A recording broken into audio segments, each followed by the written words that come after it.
ഭാരതം എന്ന ഈ സിനിമയിൽ അമ്മയുടെ സാന്നിധ്യം എത്രത്തോളം വലുതായിരുന്നു?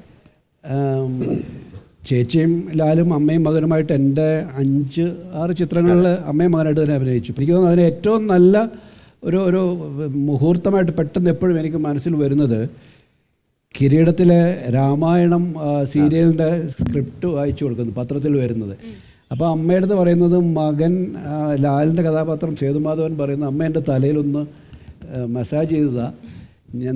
അപ്പം അമ്മ മസാജ് ചെയ്ത് കൊടുക്കുകയും മകൻ അമ്മയ്ക്ക് ഈ രാമായണത്തിൻ്റെ കഥ വായിച്ചു കൊടുക്കുകയും ചെയ്യുന്ന രംഗമുണ്ട്. അത് തന്നെ പിന്നീട് നമ്മൾ ചെങ്കോലിൽ വീണ്ടും അതേ അമ്മയുടെ മടിയിലേക്ക് ഈ ദുരന്തമെല്ലാം ഏറ്റുവാങ്ങിയ സേതുമാധവൻ തിരിച്ച് അതേപോലെ അമ്മയുടെ മടിയിൽ വന്ന് കിടക്കുന്നുണ്ട്. അപ്പം പ്രേക്ഷകരെ സംബന്ധിച്ചോളം ഇവരെ അമ്മയും മകനും അല്ലാതെ കാണാൻ കഴിയാതെ പോകുന്ന അത്തരം മനോഹരമായ കഥാപാത്രങ്ങൾ ഇവർ രണ്ടുപേരും അവതരിപ്പിച്ചതുകൊണ്ട് തന്നെയാണ്.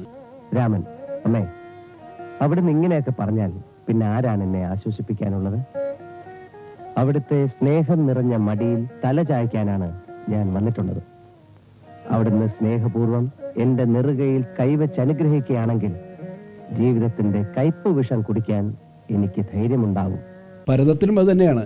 പക്ഷെ ഭരതത്തിലെ ഒരു ഘട്ടത്തിൽ അമ്മ പോലും മകനെ തെറ്റിദ്ധരിക്കുന്ന, മകനെ തള്ളിപ്പറയുന്നൊരു അവസ്ഥയിലേക്ക് എത്തുന്നതാണ് കല്ലൂർ ഗോപിനാഥിൻ്റെ ഏറ്റവും വലിയ വേദനയായിട്ട് മാറുന്നത്. ഏറ്റവും വലിയ ദുരന്തം അതാണ്. എല്ലാവരും വേണ്ടപ്പെട്ടവരെല്ലാം തള്ളിപ്പറയുന്ന ഒരു മകനായിട്ട് മാറുന്നു എന്നുള്ളതാണ്.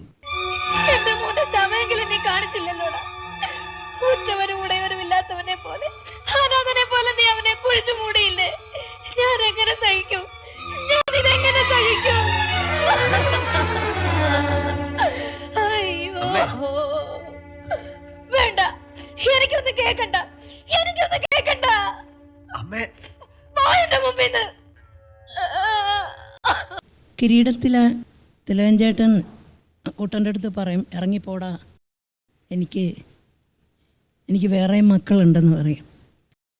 അപ്പം എന്നെ ഒന്ന് നോക്കിയേച്ചിങ്ങനെ കൂട്ടൻ ഇറങ്ങിപ്പോകും. അപ്പോൾ ഞാൻ മോനെ എന്ന് പറഞ്ഞിട്ട് ഞാൻ ഓടിച്ചെല്ലും പുറകെ. അപ്പോൾ ഒരു ഡയലോഗുണ്ട്, ജീവിതം എനിക്ക് കൈവിട്ട് പോണമ്മേന്ന്.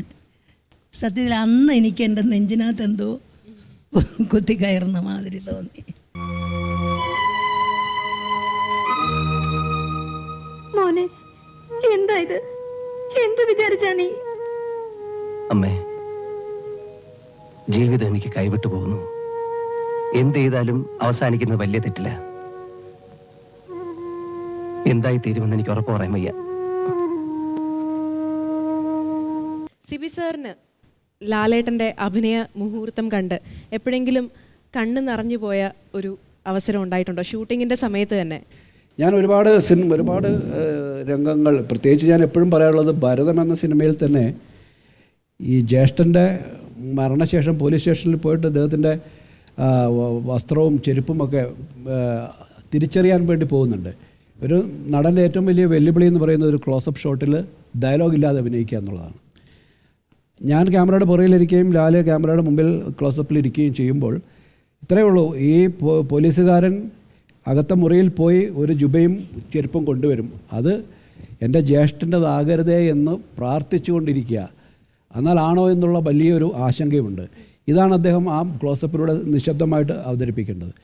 ഞാൻ ക്യാമറയുടെ മുമ്പിലിരുന്ന് ക്യാമറ സ്റ്റാർട്ട് ആക്ഷൻ പറയുകയും ലാൽ ആ നിമിഷം അയാൾ തിരികെ അത് കൊണ്ടുവരുന്നതും വരെയുള്ള ആ നിമിഷം അഭിനയിക്കുമ്പോൾ ശരിക്കും എൻ്റെ ഉള്ളിലല്ലാത്ത ആ ആശങ്കയും എല്ലാം ലാലിൻ്റെ മുഖത്ത് നിന്ന് നമ്മളിലേക്ക് എത്തുകയാണത്. അതാണ് ഒരു നടൻ്റെ ഏറ്റവും വലിയ ചലഞ്ചായിട്ട്, ഏറ്റവും വലിയ കഴിവായിട്ട് നമ്മൾ കാണുന്നത്.